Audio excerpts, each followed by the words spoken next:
Alhamdulillah, nahmaduhu wa nasta'inuhu wa nastaghfiruh wa na'udzu billahi min shururi anfusina wa min sayyiati a'malina. May yahdihillahu fala mudilla lahu wa may yudlil fala hadiya lahu. Asyhadu an la ilaha illallah wa asyhadu anna Muhammadan abduhu wa rasuluh. Allahumma shalli ala sayyidina Muhammad wa ala ali sayyidina Muhammad. Amma ba'du.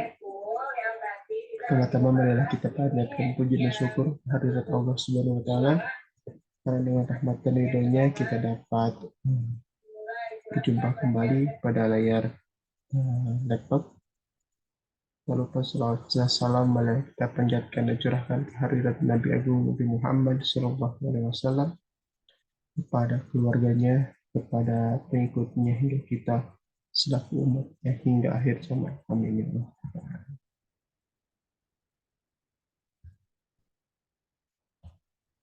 Kemudian izinkan di sini saya akan mempresentasikan materi mengenai profesi kepolisian, yang dimana materi ini merupakan rangkaian dari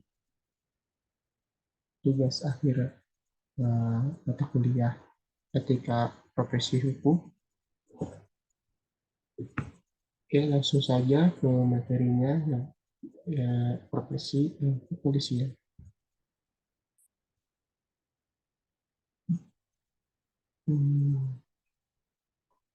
Materi etika kepolisian ini terdiri dari beberapa subbab. Yang pertama itu etika kepolisian, yang kedua etika tugas dan jabatan kepolisian, yang ketiga etika pelayanan terhadap pencari keadilan, yang terakhir yaitu pengawasan terhadap polisi. Kompolnas.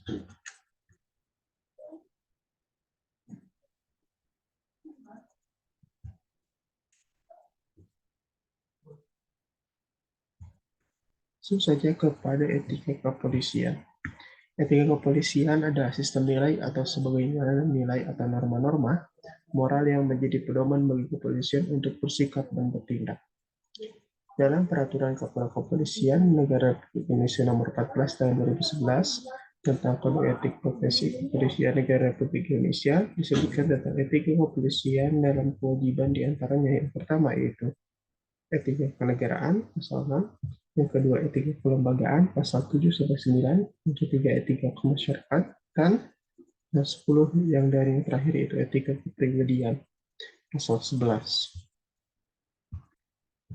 Kemudian dilanjut ke etika tugas dan jabatan kepolisian. Polisi merupakan salah satu penegak hukum yang seringkali mendapat sorotan karena polisi merupakan garda terdepan yang dimana dalam penegakan hukum pidana, sehingga tidaklah berlebihan jika polisi dikatakan sebagai hukum pidana yang hidup, yang menerjemahkan dan menafsirkan law in the book menjadi law in action. Dalam pasal 13 Undang-Undang Nomor 2 Tahun 2002 tentang Kepolisian, tugas pokok kepolisian negara Republik Indonesia adalah yang pertama yaitu A. Memelihara keamanan dan ketertiban masyarakat, B. Menegakkan hukum, dan C. Memberikan perlindungan, pengayoman, dan perlindungan kepada masyarakat. Kemudian, kepolisian juga memiliki wewenang umum yang tertuang dalam pasal 15 ayat 1 Undang-Undang Nomor 2 Tahun 2002 tentang Kepolisian.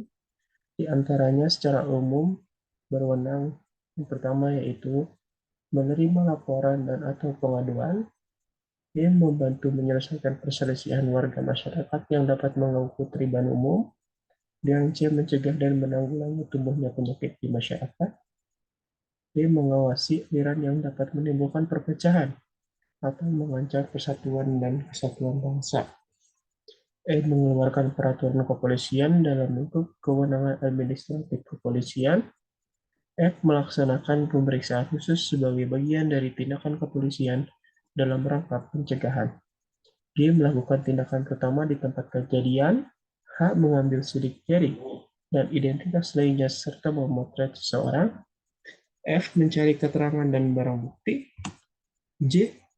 menyelenggarakan pusat informasi kriminal nasional, K. Mengeluarkan surat izin dan atau surat keterangan yang diperlukan dalam rangka pelayanan masyarakat. I. Memberikan bantuan pengamanan dalam sidang dan pelaksanaan putusan pengadilan, kegiatan instansi lain, serta kegiatan masyarakat. M. Menerima dan menyimpan barang temuan untuk sementara waktu.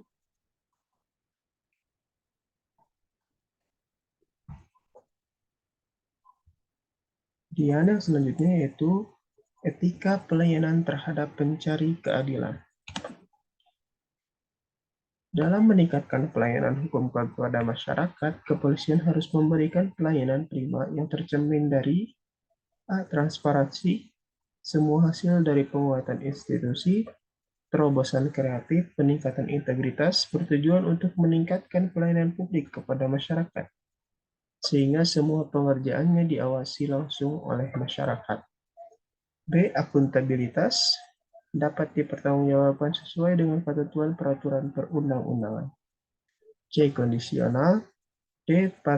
Partisipatif, untuk mendorong peran serta masyarakat dalam penyelenggaraan kegiatan pelayanan publik dengan memperhatikan aspirasi, kebutuhan, dan harapan masyarakat.